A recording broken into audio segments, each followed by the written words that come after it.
بسم الله الرحمن الرحيم. الرحمن علم القرآن، خلق الإنسان علمه البيان. الشمس والقمر بحسبان، والنجم والشجر يسجدان. والسماء رفعها ووضع الميزان، ألا تطغوا في الميزان. وأقيموا الوزن بالقسط ولا تخسروا الميزان. والأرض وضعها للأنام، فيها فاكهة والنخل ذات الأكمام، والحب ذو العصف والريحان. فبأي آلاء ربكما تكذبان؟ خلق الإنسان من صلصال كالفخار، وخلق الجان من مارج من نار. فبأي آلاء ربكما تكذبان؟ رب المشرقين ورب المغربين. فبأي آلاء ربكما تكذبان؟ مرج البحرين يلتقيان، بينهما برزخ لا يبغيان. فبأي آلاء ربكما تكذبان؟ يخرج منهما اللؤلؤ والمرجان. فبأي آلاء ربكما تكذبان؟ وله الجوار المنشآت في البحر كالأعلام. فبأي آلاء ربكما تكذبان؟ كل من عليها فان، ويبقى وجه ربك ذو الجلال والإكرام. فبأي آلاء ربكما تكذبان؟ يسأله من في السماوات والأرض كل يوم هو في شأن. فبأي آلاء ربكما تكذبان؟ سنفرغ لكم أيها الثقلان. فبأي آلاء ربكما تكذبان؟ يا معشر الجن والإنس إن استطعتم أن تنفذوا من أقطار السماوات والأرض فانفذوا، لا تنفذون إلا بسلطان. فبأي آلاء ربكما تكذبان؟ يرسل عليكما شواظ من نار ونحاس فلا تنتصران. فبأي آلاء ربكما تكذبان؟ فإذا انشقت السماء فكانت وردة كالدهان. فبأي آلاء ربكما تكذبان؟ فيومئذ لا يسأل عن ذنبه إنس ولا جان. فبأي آلاء ربكما تكذبان؟ يعرف المجرمون بسيماهم فيؤخذ بالنواصي والأقدام. فبأي آلاء ربكما تكذبان؟ هذه جهنم التي يكذب بها المجرمون يطوفون بينها وبين حميم آن فبأي آلاء ربكما تكذبان ولمن خاف مقام ربه جنتان فبأي آلاء ربكما تكذبان ذواتا أفنان فبأي آلاء ربكما تكذبان فيهما عينان تجريان فبأي آلاء ربكما تكذبان فيهما من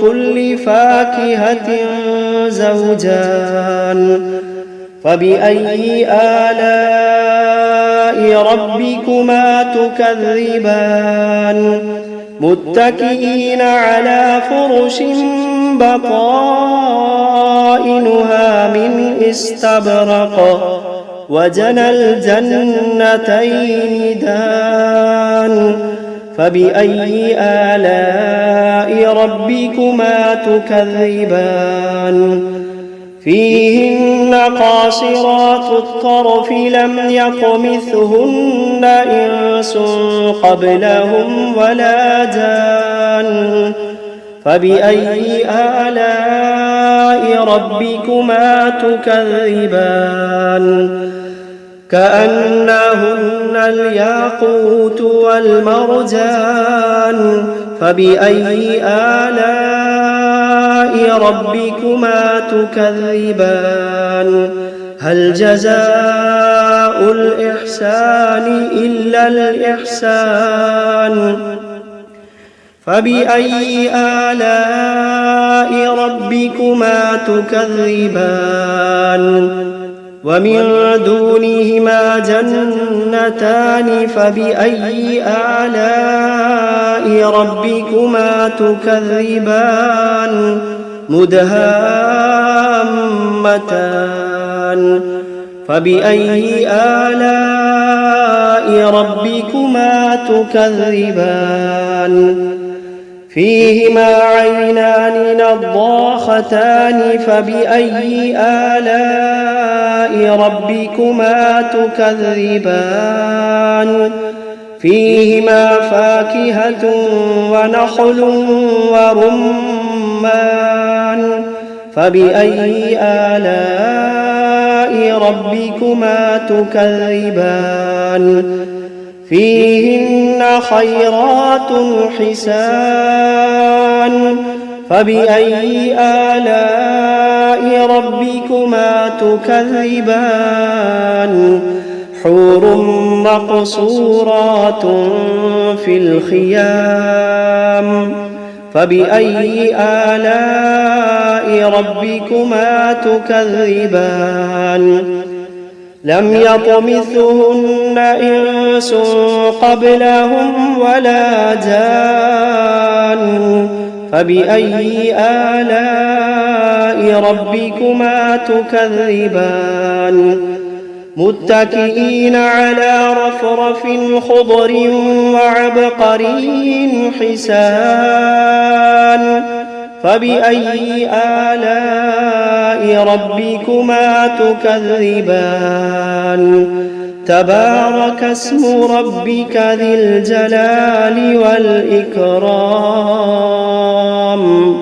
بسم الله الرحمن الرحيم تبارك الذي بيده الملك وهو على كل شيء قدير الذي خلق الموت والحياة ليبلوكم أيكم أحسن عملا وهو العزيز الغفور الذي خلق 7 سماوات طباقا ما ترى في خلق الرحمن من تفاوت فارجع البصر هل ترى من فطور ثم ارجع البصر كرتين ينقلب إليك البصر خاسئا وهو حسير ولقد زينا السماء الدنيا بمصابيح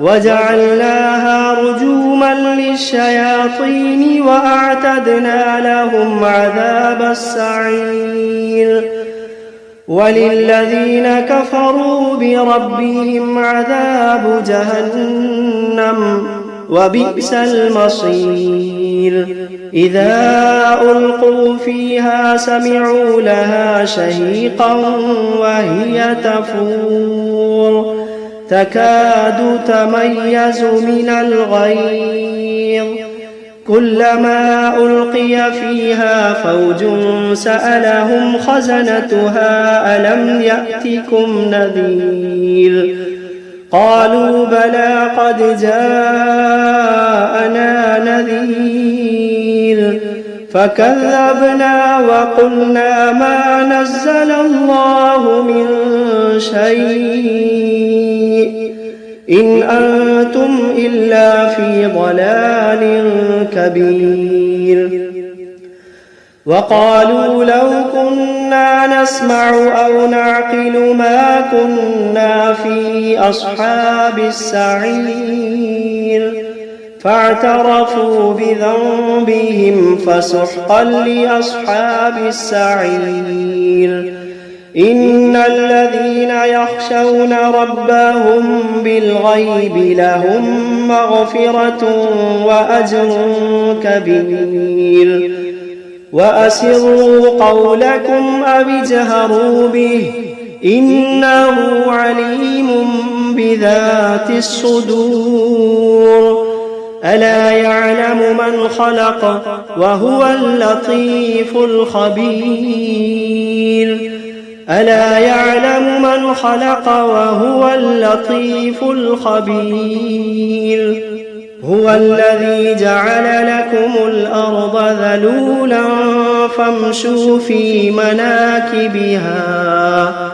فامشوا في مناكبها وكلوا من رزقه وإليه النشور أأمنتم من في السماء أن يخسف بكم الأرض فإذا هي تمور أم أمنتم من في السماء أن يرسل عليكم حاصبا فستعلمون كيف نذير ولقد كذب الذين من قبلهم فكيف كان نكير أولم يروا إلى الطير فوقهم صافات ويقبضن ما يمسكوهن إلا الرحمن إنه بكل شيء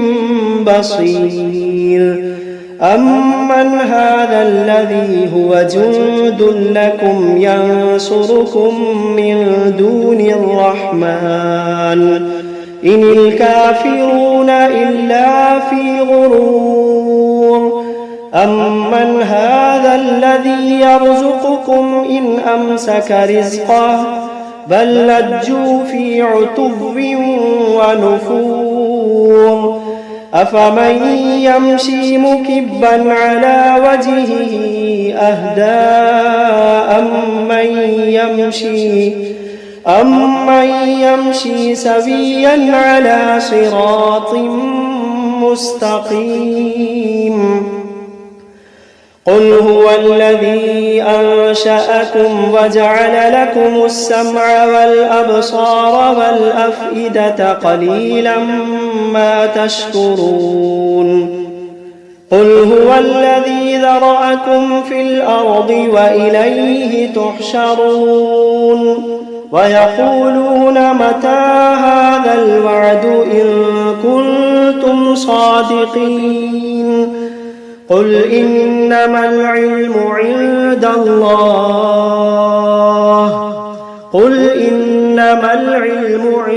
الله وإنما أنا نذير مبين فلما رأوه زلفة سيئت وجوه الذين كفروا وقيل هذا الذي كنتم به تدعون قل أرأيتم إن أهلكني الله ومن معي أو رحمنا فمن يجير الكافرين من عذاب أليم قل هو الرحمن آمنا به وعليه توكلنا فستعلمون من هو في ضلال مبين قل أرأيتم إن أصبح ماؤكم غورا فمن يأتيكم بماء معين بسم الله الرحمن الرحيم قل أوحي إلي أنه استمع نفر من الجن فقالوا إنا سمعنا قرآنا عجبا يهدي إلى الرشد فآمنا به ولن نشرك بربنا أحدا وأنه تعالى جد ربنا ما اتخذ صاحبة ولا ولدا وأنه كان يقول سفيهنا على الله شططا وأنا ظننا أن لن تقول الإنس والجن على الله كذبا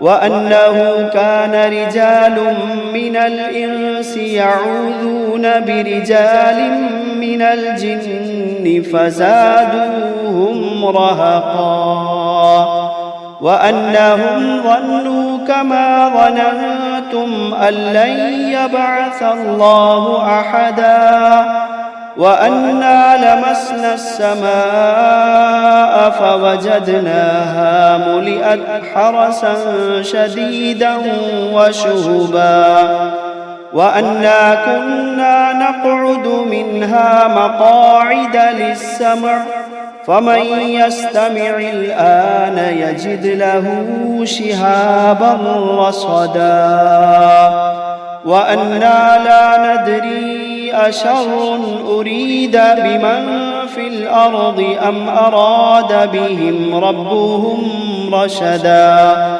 وأنا منا الصالحون ومنا دون ذلك كنا طرائق قددا وأنا ظننا أن لن نعجز الله في الأرض ولن نعجزه هربا وأنا لما سمعنا الهدى آمنا به فمن يؤمن بربه فلا يخاف بخسا ولا رهقا وأنا منا المسلمون ومنا القاسطون فمن أسلم فأولئك تحروا رشدا وأما القاسطون فكانوا لجهنم حطبا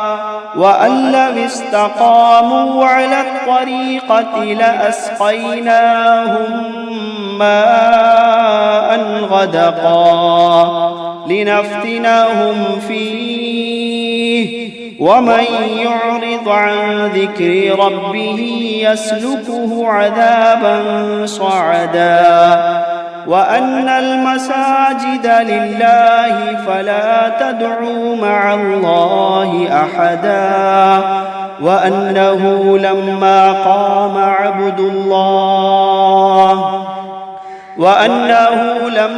قام عبد الله يدعوه كادوا يكونون عليه لبدا. قل إنما أدعو ربي ولا أشرك به أحدا. قل إني لا أملك لكم ضرا ولا رشدا. قل إني لا أملك لكم ضرا ولا رشدا. قل إني لن يجيرني من الله أحد. قل إني لن يجيرني من الله أحد ولن أجد من دونه ملتحدا إلا بلاغا من الله ورسالاته ومن يعص الله ورسوله فإن له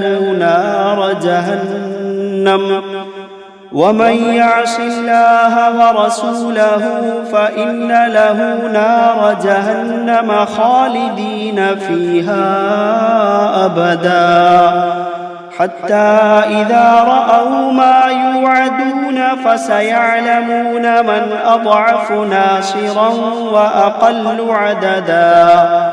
قل إن أدري أقريب ما توعدون أم يجعل له ربي أمدا.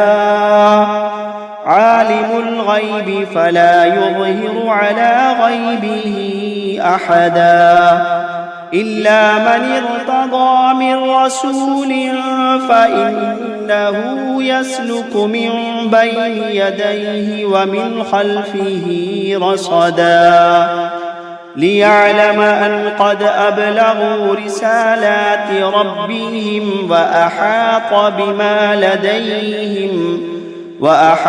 بما لديهم وأحصى كل شيء عددا.